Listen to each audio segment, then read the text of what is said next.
Hey, good morning, friends. Today is Monday, May the 19th, 2025, and the time now is 7:38 a.m.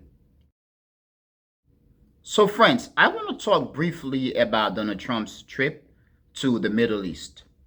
He visited Saudi Arabia, Qatar, and so on, and it is said that he is supposed to also visit Turkey.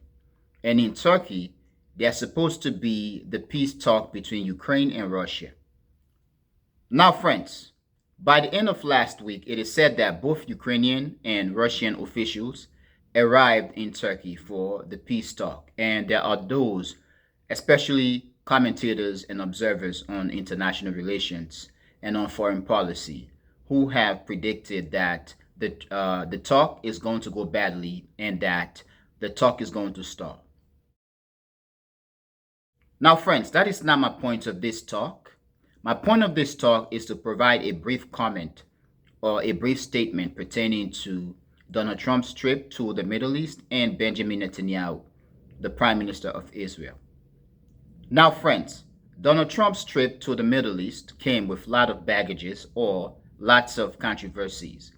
However, friends, the most prominent controversy, as I see, is the fact that Qatar is said to have gifted Donald Trump a private jet worth over $400 million or dollars. Now, friends, it is said that the jet does have some advanced technologies and that the technologies can be very useful for Donald Trump. However, many in the United States fear the possibility that the technologies on the plane could be used by Qatar or whatever entities out there to spy on Donald Trump and the United States, and that what the United States will have to do is to dismantle the plane and try to make sure every technology on the plane is appropriate, or to refit the plane with some primary or some efficient and useful technologies for the United States president. Now, for Donald Trump, it is said that Donald Trump is going to be using the jet or the plane, however you want to say, and that when he leaves office, he is going to donate the plane to the Trump Library. That is not my point here. My point here is the fact that many are predicting a fallout between Donald Trump and Benjamin Netanyahu. And there are those who are saying that Donald Trump's trip to the Middle East could be a doom, could spell doom for Benjamin Netanyahu, the Prime Minister of Israel, and for Israel.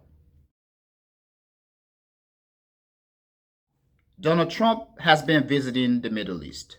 He visited Saudi Arabia, Qatar, and so on, and he's supposed to also visit Turkey.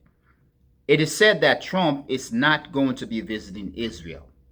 And many observers and commentators on international relations, on foreign policies, and many on social media are predicting that Donald Trump not visiting Israel, or that Donald Trump visiting Saudi Arabia, Qatar, and other Middle Eastern Arab countries could spell doom for Israel and Benjamin Netanyahu.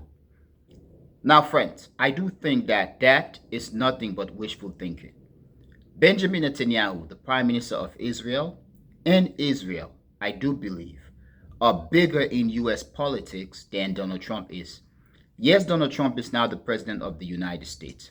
Yes, Donald Trump could make things hard for Israel and for Benjamin Netanyahu for the remainder of his term, basically 3.5 years. However, as I've said a couple of seconds ago, Israel and Benjamin Netanyahu are bigger in US politics than Donald Trump is.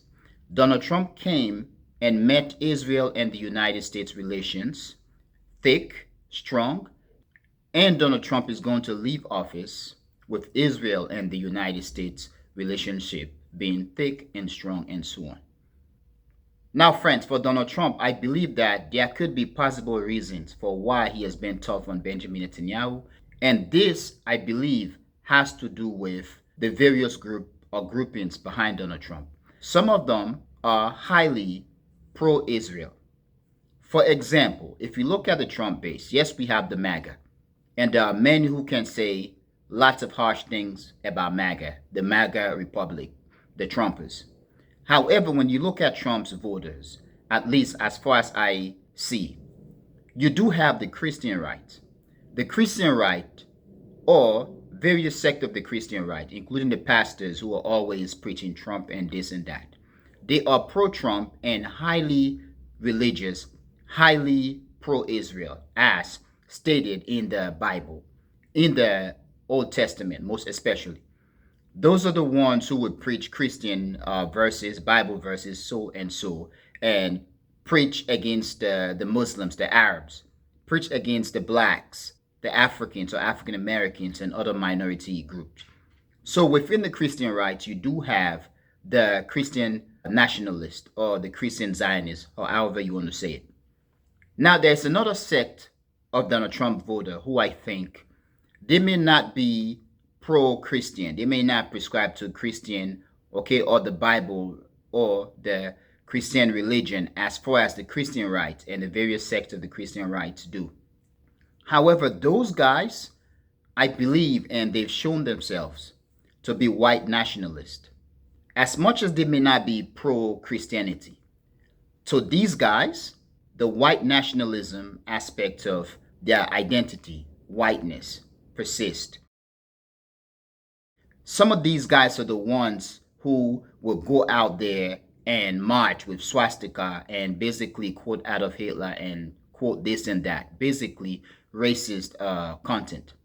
Yes, there are those who are much more extreme and there are those who are far less extreme. There are various sects of each groups and various sects of whatever group out there, whether you're talking about groups in China, groups in Africa, groups in the Middle East, groups in the Americas, groups in Europe. Any group in the world has various sects, okay? Now, friends, the power position of either group, the Christian right and its various sects, and the white nationalism within the Trump's presidency, I do believe will dictate how Trump and the Trump administration approach Israel. For example, the Christian right, for what they say and for how they move, are not going to abandon Israel. It seems when you look at the Trump's presidency right now, the administration, many of those, maybe Mike Huckabee, many of those cannot be translated or referred to as Christian rights officials. Many of the Christian rights officials, they are not in the Trump's presidency or administration as of now. As of now, it seems as if the Christian rights are basically the voters. They are going to push pro-Israel content or pro-Israel ideology.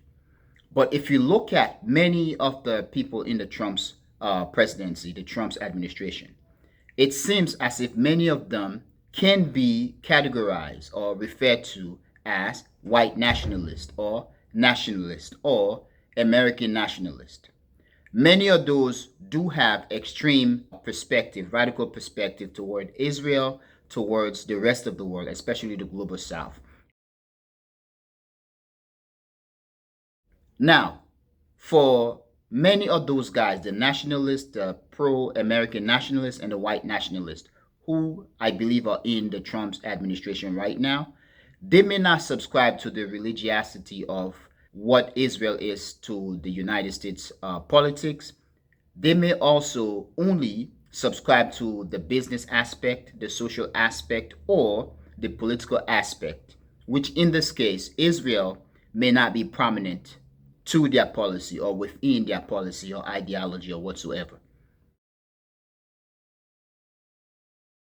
So I do believe in order for Donald Trump to punish Benjamin Netanyahu and to make things worse for Israel, the right, the Christian rights, and its various sects must abandon Israel. And that is the only way I believe Trump will effectively detach from Israel or punish Benjamin Netanyahu to the extreme that many, or the extent that many are predicting on social media. Benjamin Netanyahu is the man of the right and the Christian right. They are not just going to abandon him. Now, in order for Trump to abandon Benjamin Netanyahu and Israel, the Christian right must be diminished in its power and must be booted out. Trump must significantly kick them away, basically abandon them. And the nationalist right, the far right, the white nationalist or American Anglo European nationalist must be prominent in terms of their power, their position, and their might, their ability to punish Israel or do whatever. Because it is very interesting, many of the people in America who I believe subscribe to white nationalist are the same people who will march with swastika and say bad thing about Jewish people and about Israel. And many of those guys do have prominent position on social media, and they are highly regarded and highly respected or highly listened to. Once again, I'm going to say this. Many are predicting that because Donald Trump did not go to Israel or that he is not going to visit Israel in his first trip after assuming the presidency of his second term, or that because Donald Trump visited Saudi Arabia, Qatar, and other Middle Eastern countries, and that Donald Trump was gifted a plane, a jet worth over $400 million, with the notion that the Arab countries are making pledges, okay, to invest hundreds of billions of dollars or trillions of dollars into the United States.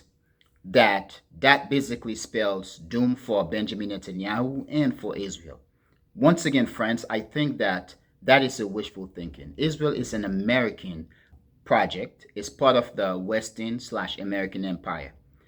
If Israel is allowed to let go, or if Israel is let go of by the American empire and the West, then I do believe it calls to question the settler colonialism or colonies that have become countries of their own, as many have been saying it around the world, whether we are talking about the United States, Canada, Argentina, Australia, New Zealand, and so on and so on and so on.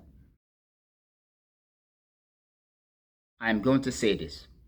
Because Donald Trump visited Saudi Arabia, Qatar, and or other Middle Eastern Arab countries, and because he's not going to visit Israel or hasn't visited Israel, doesn't spell doom for Benjamin Netanyahu and doesn't spell doom for Israel. The United States is always going to protect and defend Israel at all costs. The United States will have to go down with Israel before the United States leave Israel. Israel and Benjamin Netanyahu, I believe, as I have observed, or as I can predict or interpret, it seems, to be bigger in the United States, American politics, and foreign affairs, foreign policy than Donald Trump is.